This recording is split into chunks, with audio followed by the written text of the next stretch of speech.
Last time we talked about domain and we took a few examples. I think one was a quadratic expression. Yeah, quadratic function. Yeah. And I also left you with a homework, and the homework was to find the domain of these three functions. But I have decided to add some few here so that at least we have 9 questions, and we trying to find a domain of each of these functions. Firstly, what is a domain? We said in class a domain is the set of all input values that are making the function defined. So this one is f of x is equal to x plus 1. What are the input values that are making this function defined? So in most cases, you will find out that when you are trying to find a domain using the definition that it is a set of all input values x such that the function is defined, it's not clear of what is this actual domain. So when you are trying to find it, I usually say go with the reverse or the opposite of the statement. What are the input values that you can plug in this function that will make it undefined? If you can list them out, then you are almost done with the domain. So for this one, we know that the domain, what did I do now? Okay, we know that the domain f for the function is going to be the set of all real numbers such that something happens, right? Now if you look for this one, what are the values of x that are actually making this undefined? So if let's say here we are plugging negative values, you will find out that I can always get an answer. This is defined for negative values. If I'm plugging in 0 here in the value of x, I will still get an answer. And if I am plugging in positive values, I will still get an answer. So the question that says what are the values of x that are making this function undefined, you can see that there is no such value. So in such a case, then we have nothing to include there, so we just end there. So the domain is a set of all real numbers x. Or you can write this alternative that, okay, the domain df is just moving from negative infinity to positive infinity. Or you can just say x is an element of this to infinity. So that's how you can write the domain of the first one. Again, we said that the most important thing is to talk about the reverse statement of what are the values of x that I can plug here that will make this undefined. So we see that there is no such value that makes this undefined. So which means that it is defined for all real numbers. Now let's go to number 2, g of x. What is the domain of g of x? Again, we know that x has to be real numbers.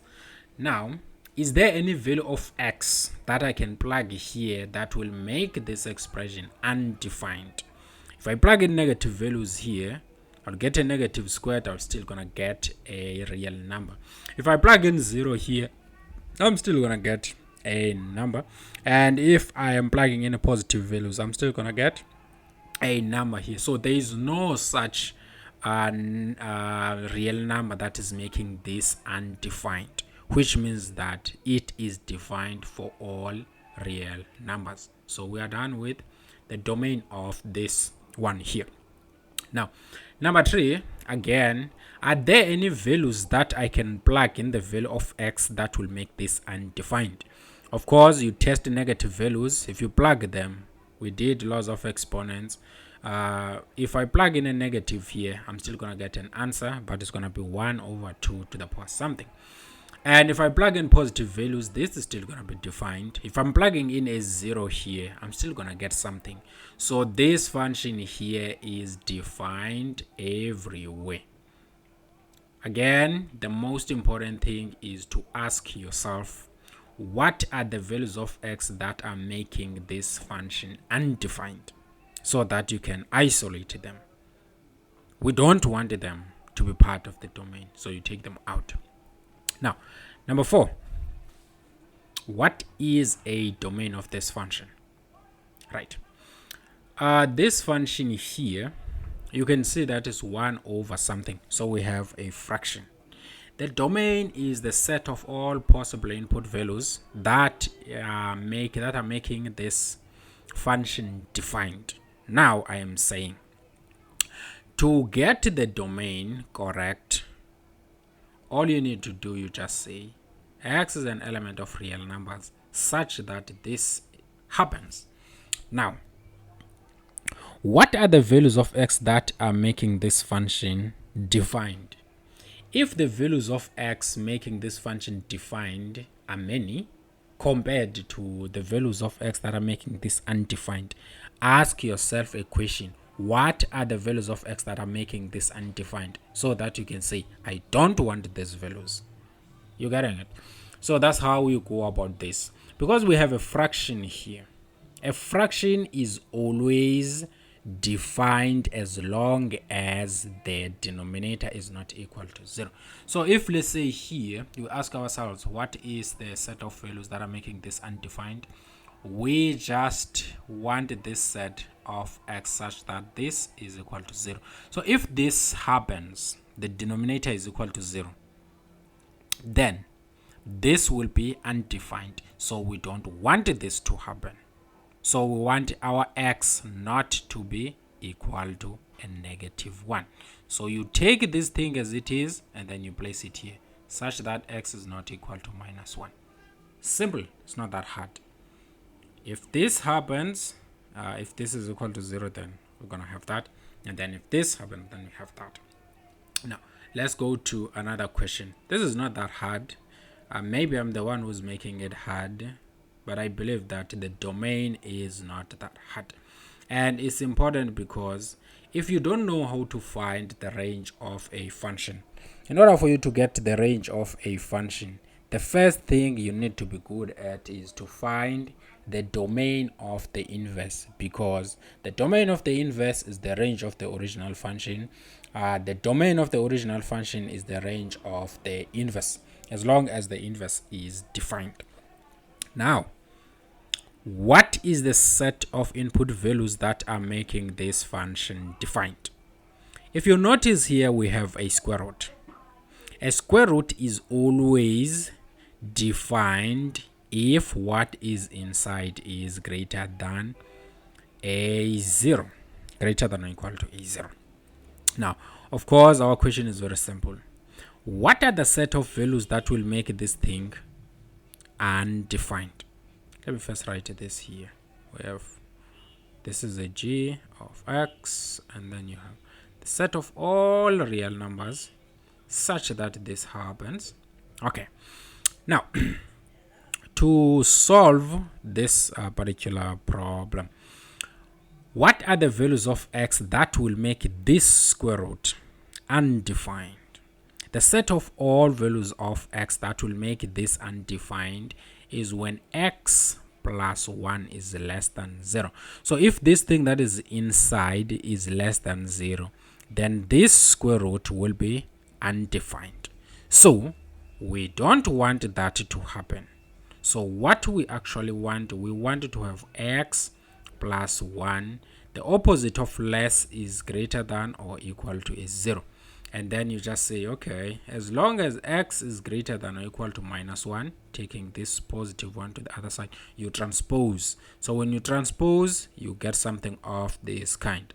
So this is the answer that goes here. So you're going to have x greater than or equal to -1. So this is easy. Very, very, very easy. Of course, maybe it's the way that I am explaining this, but it's straightforward. The once you get it, you will see that this is not a big deal. Now, let's go to number 6, which is we are looking for the domain of h. The domain of h of x. Again, x is an element of, is a set of It's an element of real numbers. X is an element of real numbers such that something happens. Now, we have this fraction. We have a root there.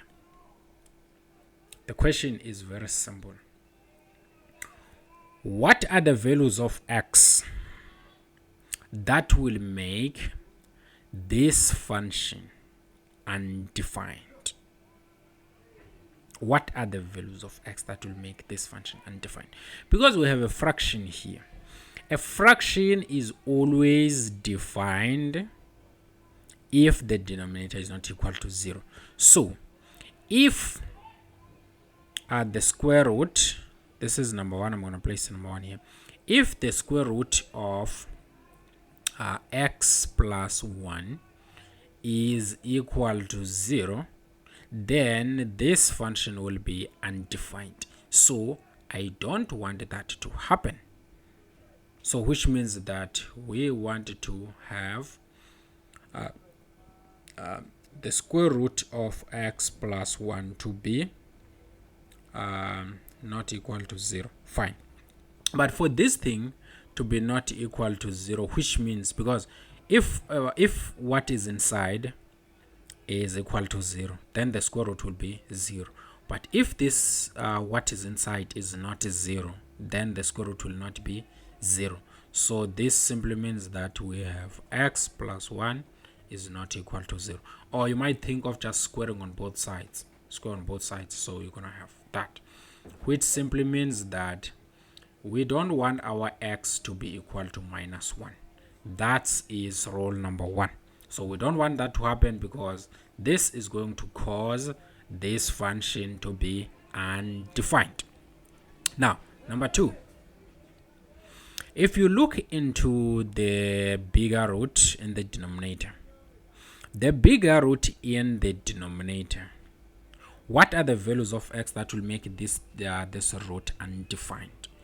As long as you have x plus 1 less than 0, this will be undefined. You're getting it? So this is going to be undefined.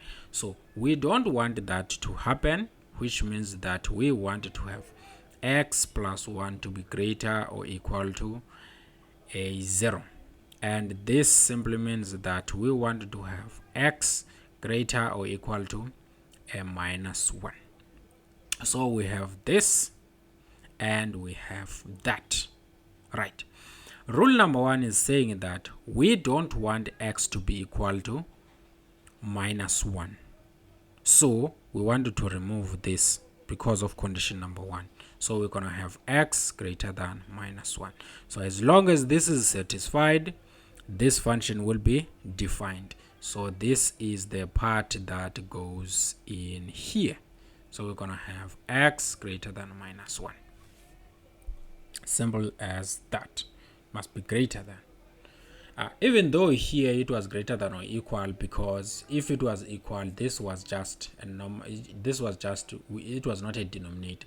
But here, if there is equality, this will become a 0, and we don't want 0 in the denominator because it's going to be undefined. Hence, we have that nice thing there. Let's try number 7. Maybe we're getting somewhere. Like I said, this is not that hard. Usually, it's either like I said, it's either it's me who's making this hard. Try and find a simpler way to do this. And the first thing that you can do, try and see if the method you thought is working, can it produce the answers to these questions. Then if it is, then when I am giving you a TAT, you try your method with the TAT and see if you are getting the same answers as I got.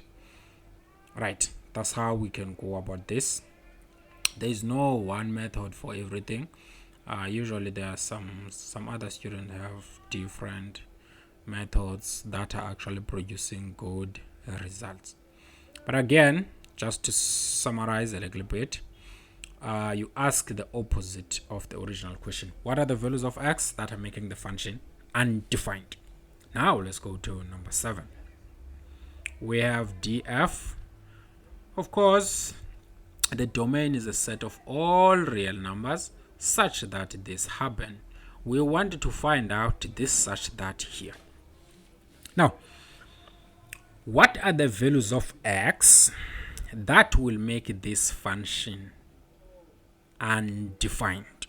Again, we do the same thing here. This is a fraction. If the denominator is equal to 0, this function will be undefined. If the denominator is not equal to 0, then this function is going to be defined. Now, what are these values that are making this function undefined? Note that if this, okay, let's start one step at a time so that we don't end up confusing each other. So number one, if the square root of x squared minus 1 is equal to 0, this function is going to be undefined. So we don't want that to happen. Right. Now that we have this in place, this simply means that for this not to be equal to 0, x squared minus 1 should not be equal to 0, or you square on both sides to get that. And then you can start factorizing on the left. Still don't want that to happen. And then you're gonna have your x this side, you're gonna have your x this side, you're gonna have a minus this side and a plus that side. So our x here, we don't want it to be equal to plus or minus a 1. So we don't want this to happen because it's gonna make this undefined. The denominator will be equal to 0. Another condition we have to look at here, we have a square root. When is a square root defined? When something inside is positive. Now the question again, what are the values of x that will make this root undefined? I'm focusing only on the root, not the whole function, only on the root. If we have x squared minus 1 is less than 0, then this root will be undefined. So we don't want that to happen. In other words, we want our x squared minus 1 to be greater than or equal to a 0. Right. Now that we have that nice thing said there, the question is, how can we solve this particular inequality? Let me first rewrite this. So because this is minus 1 and x plus 1, because this is a difference of 2 squares greater than or equal to 0. Now, how do we solve an inequality? First, you want to find critical values. What are the critical values? In order for you to find critical values, you set this equation inequality to equality. So you make it equal to 0.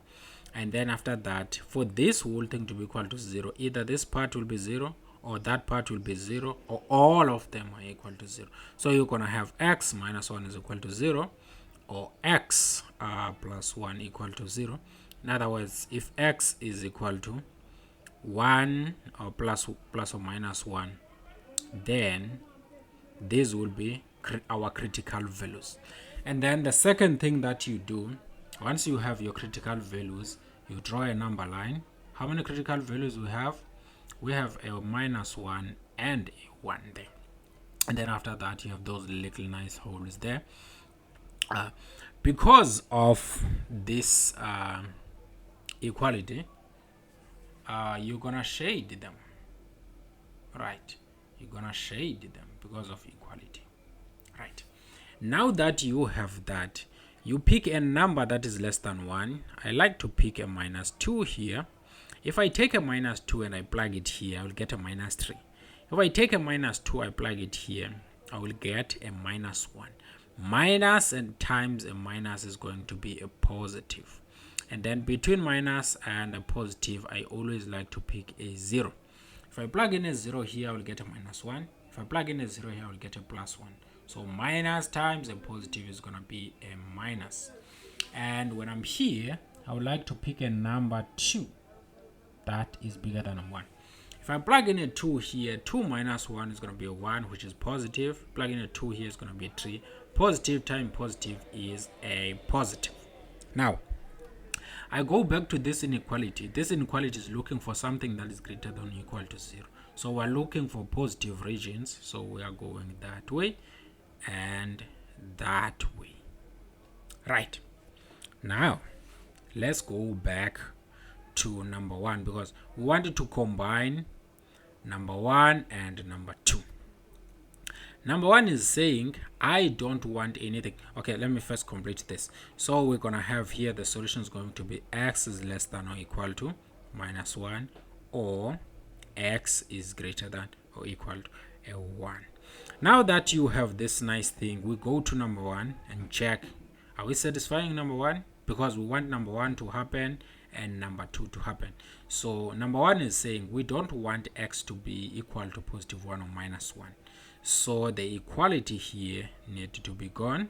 The equality here needs to be gone. So you will end up having x less than minus 1 or x greater than a 1. So this is your final solution. So this is the part that is actually going up there. This is the part that is supposed to come here. So our x is less than negative 1 or x is greater than a positive 1.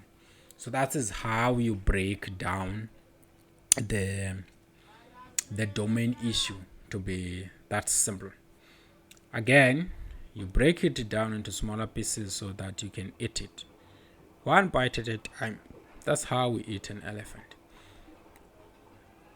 If someone is asking you a domain, this is one of the reasons why students are frustrated about domain. This is hard. It's because they think that they can just look at a function and tell you the domain. That's not the case. A domain, you don't just look at a function and say this is a domain. You work it out. If someone is giving you a function, first just tell the person, like, I want to work it out and see what is the domain of this function. Again, the definition of the domain is the set of all the input values that are making a function defined. But when working out examples, it's always good to look for values of x that are making the function undefined, so that you can say, I don't want this to happen. That's how this thing is going to be easy, because most cases you find out finding the values of x making a function undefined, there are few of those numbers, unlike the values of x that are making this. So you rather look for the few things than looking for the so many things. That's how I usually go about this. So go for the reverse when you're finding it out, but for the definition purposes, you're looking for the values of x that are making the function defined. Now, can we actually deal with number 8? Of course, I said the domain of G is going to be the set of all real numbers, such that this happens. We are looking for this happens here. Now, if you look into this expression on the right hand side of this function, the question is very simple. What are the values of x that will make this function undefined? Of course, if the denominator is equal to 0, this function is going to be undefined. Let's start there. We'll come back to everything else. So we said, number 1, if the denominator is equal to 0, the function is undefined. Now, let's look into this. So, if x squared plus 2x plus 3 is equal to 0, the function will be undefined. So I don't want that to happen. Now, what are the values of x that are making that not to happen? Let's look into this. First of all, can we factorize this thing? Okay, if we're factorizing this, because it has three factors, it has three terms, we can try the splitting of the middle term method. But if you multiply this and that, you get 3x squared. The factors of 3x squared, all of them, cannot give you this. So we cannot factorize using that method. But if we try and do things differently, and we try and complete the square method here, we'll end up having x squared plus 2x plus 2 over 2. You have 2 over 2 and you square it up, minus 2 over 2 squared. The reason I'm separating this is because it was not there, so I need to remove it. And then you have a plus 3. I don't want this to be equal to 0. Now, if you look into this part here, you will find out that we're gonna have x squared plus 2x plus 2 over 2 is 1, 1 squared is 1. So you have this part here. And then minus 1 plus a 3 not equal to 0. Now if you look for this part is the same as x plus 1 squared plus a 2. This is not equal to 0. Now that you have this, you can see that this is greater than 0, 2 is greater than 0, therefore this is greater than 0 is positive, because even if this is negative, we can either here have a minus 1. If it's minus 1, we'll get a 0. 0 squared is 0. 0 plus 2 is positive, so we get a positive value. If this one is not minus 1, is something else, anything whether it's negative, once you square it up, you get a positive.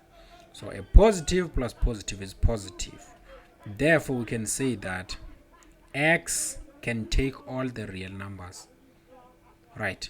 So x is anything here, because this is always gonna be above 0. It's not gonna be 0. In fact, it's not even gonna be negative. You get what I mean? So let me just say here we have x. Okay, let me wrap this so that I can write something cleaner. I can say that since x plus 1 squared is always greater than or equal to 0, then x plus 1 squared plus 2 is always greater than 0, and our original equation, which was x squared and x squared plus 2x plus a 3 is always greater than 0. So for all the real numbers x, right, x squared plus 2x plus 3 is not equal to 0. So we have concluded there. So we are looking for all, this is for number 1, which means that the denominator actually is not creating any problems for us. We can plug in anything, so we don't have a problem. Now the issue, we might have an issue with the numerator. What are the values of x that are making this square root undefined? So in order for us to find that, so we want to make sure that 6x squared plus 13x minus 5 is less than a 0. So if this happens, then this square root will be undefined. So we don't want that to happen. Remember that now we're in condition 2. We don't want that to happen, which means that we want 6x squared plus 13x minus 5 to be greater or equal to 0. Right, again, let me repeat. Here, we dealt with the fraction that if the denominator is equal to 0, then this is going to be undefined. And then we realize that actually for all values of x, the denominator is positive. Now we go to the numerator, right? The numerator will only be undefined if what is inside the root is less than 0. So we don't want that to happen. So we want it to be greater than a 0. Now that you have that, the next thing is, can we solve this inequality? Again, to solve the inequality, the first thing is find critical values. So first you set x squared plus 13x minus 15 equal to 0.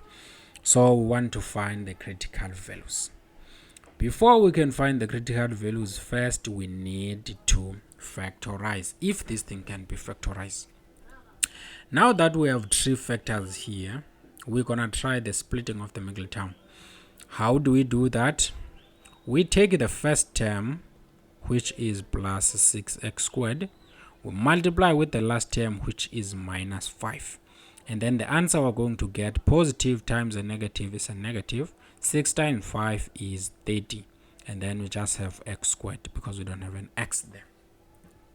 The second thing that we want to do, we want to find 2 factors such that if I'm adding these 2 factors, I get a positive 13x. Right. Because these 2 factors need to give us 13x, which means they have to be like terms and they must have an x. Both must have an x. Now, 30 minus 30x, if we have a minus, the question is it possible for us to have 2 terms, both negative, multiplied to give us a negative? That's not possible. Again, is it possible for us to find 2 terms that are both positive, such that if we multiply them we get a minus 30? Of course, that's not possible. So for us to multiply 2 terms and get a negative, one of them must be negative and one of them must be positive. So here you're gonna have one must be positive and one must be negative. Now that you have done that, what are the factors of 30 that will give us a positive 13? We come here, we list them. We can either have plus 1 x plus 1x times 30x. So if you multiply these two, this has to be minus. Let me write this. So if you have a positive 1 and then x, and then you multiply it by minus 1, minus, why am I making a mistake here? Multiply by minus 30x, we will be able to get minus 30 squared. But if we are adding 1x and minus 30, we're gonna get minus 29, which is not the same as 13. So we don't want these 2 factors. Now we try minus 1x and positive 30x. If you multiply minus 1x with 30x, we will get minus 30x squared. But if we add minus 1x with 30x, we will get positive 29x, which is not the same as 13. So these factors, we don't want them. Let's try now minus 2x and 15x. If you take minus 2x and you multiply by 15x, we do get minus 30x squared. If we add minus 2x with 15x, we find out that we're getting the positive 13. So these are the factors we're looking for. Positive 15x, so we have a 15 here, we have a 2 there. So we have the factors that we're looking for. Now how do we end up factorizing this thing here? So what we do is very simple. We're gonna have 6x squared. We have 15x, we have 2. Between 15 and 2, which one have a common factor with 6? We can always look for that. And between 15 and 2, which one have a common factor between 5 and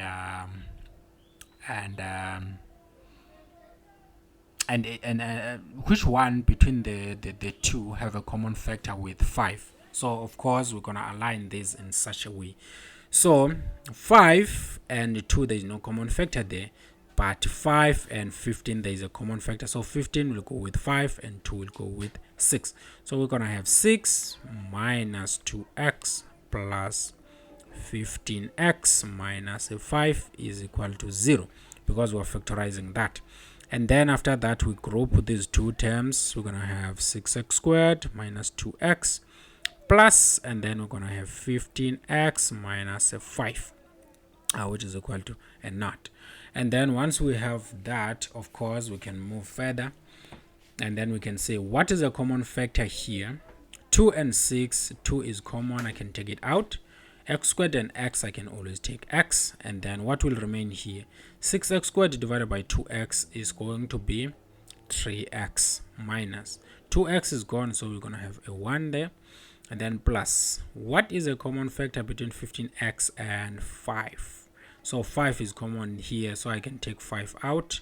X is not common, so 15 divided by 5 is going to be our 3x, and minus 5 divided by 5 is going to be a minus 1. We have this equal to 0, and then this and that is common, so I can have 3x minus a 1 times 2x plus a 5. We want this to be equal to 0, and for this thing to be equal to 0, either 3x minus 1 is equal to 0 or 2x plus a 5 is equal to a 0. And if you take this to the other side, you will get 3x and a change sign on the other side, and this side you're gonna have 2x is equal to minus 5, and then divide both sides by 3, divide both sides by 2. What we will end up having here, we'll end up having x is equal to 1 over 3, or x is equal to minus 5 over a 2. Now that you have this nice thing, you draw a number line. We have the critical values here. One critical value is minus 5 over 2, and then here is 1 over 3. Of course, we're gonna draw some liggly holes on top, and then the inequality is going to tell us if we shade or not. We are solving an inequality here, so it's greater than or equal to 0, and then you're gonna shade there, and then you're also gonna shade there. Right, now that we have done that, we want to pick a value that is less than minus 5 over 2. The value that is less than that, pick a value that you show it is less than this, and the value that you can work with. If I take minus 10 times 3 is going to be 30. Here I'm just picking minus 10. Minus 30 minus 1 is going to be negative, and then minus 10 here is going to be minus 20 plus 5 is going to be minus 15. Minus times a minus is going to be a positive. This is negative, this is positive, so 0 must be in between. If I am plugging 0 here, I'll get a minus 1. If I'm plugging a 0 here, I'll get a 5. So multiplying a minus and a positive will give us a negative. And then looking for a number that is here, I can just plug in 30. Let me just put 10 here. I'm sure 10 is bigger than this. So if I'm plugging in 10 here, I will get 30 minus 1 is 29, which is positive. Plugging 10 here, I still get a positive thing.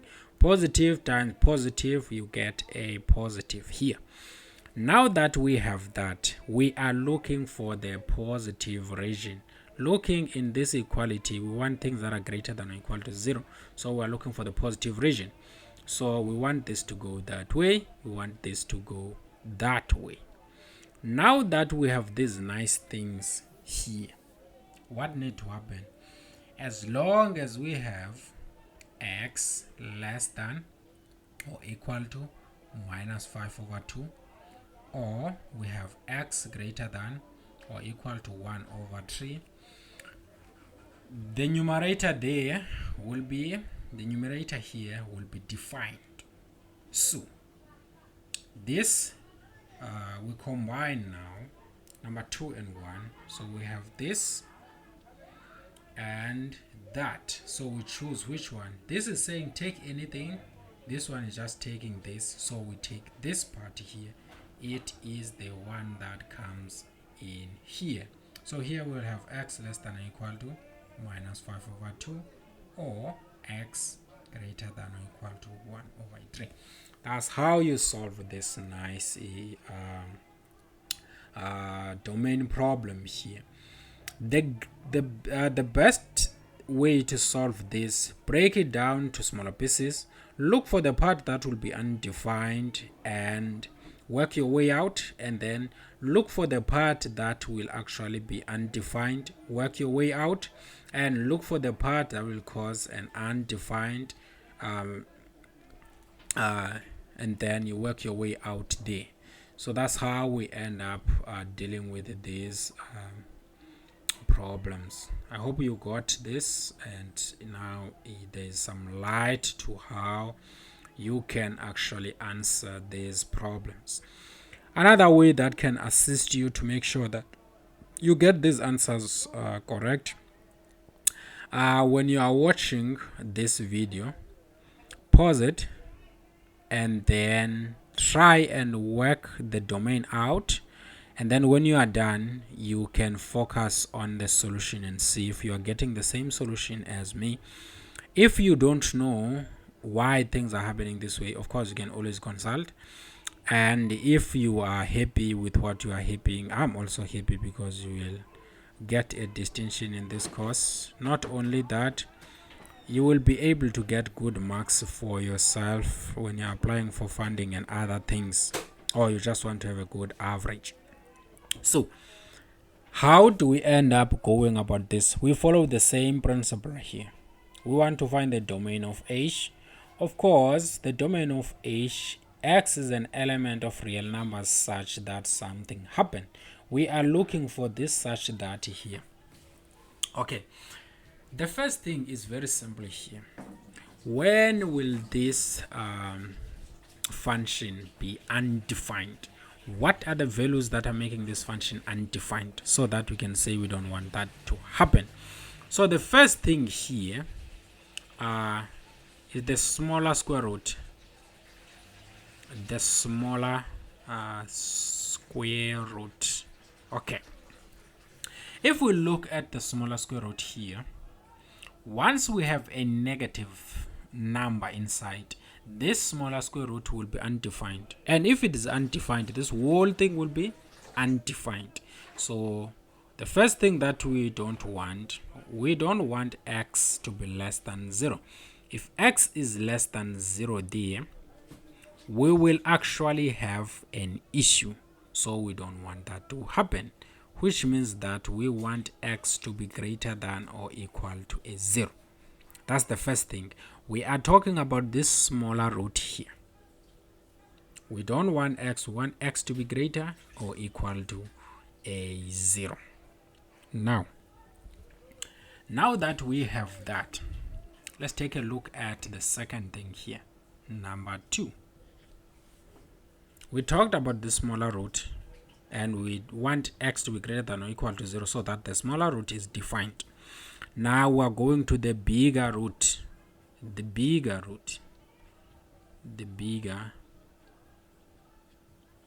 square root. Okay. When will this bigger square root be undefined? If x minus square root of x is less than 0, this bigger root will be undefined. So we don't want that to happen, which means that what we want x minus square root x to be greater than or equal to 0. Right. Now that we have that nice thing sitting there, how do we solve that inequality? We want to solve that inequality. So we have x minus square root x is greater than or equal to 0. And the first thing is you want to find the critical values. So in order for us to find the critical values, we just say x minus square root x is equal to 0. And then after that, what do we do? So there are several ways to do this. The first one would be, I want x to be equal to square root x. Excuse me. So once you have that, I can square both sides. You get squared and you get x this side, and then I can take this to the other side I will have x squared minus x is equal to 0. And then let me take this off. So that we can have space to write things. Because if we don't have space, we're gonna have a problem. There's a lot of space here. Okay, let me just do this. Maybe it's gonna be, yes, I think that's much better now. Yeah, now that we have that, we can factorize. Let me take this out. I don't want it anymore. I just want that. So we're gonna have, factorizing this, we're gonna have x, and then because x is common here, and then we're gonna have x minus 1 is equal to 0, which means that our x is either equal to 0 or x minus 1 is equal to 0, or both of these happen. In other words, this one, x is equal, take this to the other side, is going to be positive. So the critical values is this and that. Now, what do you do with those critical values? You draw a number line, and then you place 0 here, you place a 1 there. What is a number that is less than 0? The number that is less than 0 here is a minus 1. If I plug in a minus 1 here, there is no problem. But if I plug in a minus 1 here, this smaller root will be undefined. So I'm going to pick a number here which is minus 1, and then this is undefined, this region. We have this, we have that. Now, if I want to pick a number between 0 and 1, and I plug it here, I want to pick a number that is between 0 and 1, but a number that I can work with if I don't have a calculator. So I'm going to pick a fraction here. So the fraction that I'm going to pick here is going to be 1 over a 4. So if I'm plugging in here 1 over 4, I will get 1 over a 4 minus the square root of 1 over a 4. And this is 1 over a 4 minus the square root of 1 over 2 squared. So this is squared, and then this is the same as 1 over a 4 minus 1 over a 2. And 1 over a 2 is the same as 1 over a 4 minus 1 over a 2 times 2 over 2. In other words, we're going to have 1 over a 4 minus 2 over a 4, which is, we have a 4 in the denominator, common factor, and then we have 1 minus 2, and then this is going to be minus 1 over 4, which is negative. So here you're going to have a negative value. And now that we have that negative value, what is a number that is bigger than a 1? I am going to pick a number that I know that it will be easy for me to work with without a calculator. In other words, I want a perfect square. So here I'm going to pick a 4, plug it here. So if I'm plugging in a 4 here, I will get a 4 minus square root of 4. And then this is 4 minus. Square root is always positive, so we get a 2 here, which means that we have a 2, which is positive. So we have a positive answer there. Now, let's go back to this inequality that we have. This is greater than or equal to 0, which means that we want to shade. There is equality there. We want it to shade. So we shade it. Right. Now, this region is not what we're looking for, so we're looking for the positive part. So we want our x to be greater than or equal to 1. So we have this, and we also have that. Now, we go to the third part. The third part is, if you look into this function, this function will be undefined if this fraction have a denominator that is equal to 0. That's the third part. So if the square root of x minus square root x is equal to 0, that fraction will not be defined. So this fraction will not be defined because it's going to have a denominator that is equal to 0. So we don't want that to happen. And if you square both sides, you're going to have x minus square root x. We don't want that to be equal to 0, because if it is equal to 0, we're going to have a denominator that is equal to a 0. Now, if you take this to the other side, you're going to have a square root x. You square both sides, you're going to have x squared is equal to x. Take this to the left, you're going to have x squared minus x is equal to 0. You factorize, you get an x, and then you have an x minus 1 equal to 0. And then for this to be equal to 0, x needs to be 0, or x minus 1 needs to be 0, or both. Other words, or this, we don't have equality, don't have equality, don't have equality, don't have equality, we don't have equality, and we don't have equality. So as long as x is not equal to 0, or x is not equal to 1, we are fine. Not equal to 0, or x is not equal to 1, we are fine. So how many conditions we have? Looking at number 1, we said that our x needs to be greater or equal to 0. This is condition number 1. We want it to be set. And then the second one is saying our x, we want it to be greater or equal to 1. The third one, we are saying x should not be equal to 0, and x should not be equal to a 1. So these are the conditions. These are the conditions. How do we formulate what we are looking for? Of course, in order for you to formulate this nicely, draw a number line, and you can see this revolves around 0, 1, 0, and 1. So you're going to have a 0, you're going to have a 1, and then you have a hole there, you're going to have a hole there. Now, remember that this condition needs to be satisfied at the same time. This needs to be satisfied at the same time. This needs to be satisfied. We want to satisfy all the three conditions. Let's start with this one. This one is saying that I want this to go this way, go up to infinity, and I want to shade this part, right? Everything I wanted to go that way,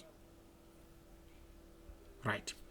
Now, when it comes to this one is saying I only want this part, shading this part,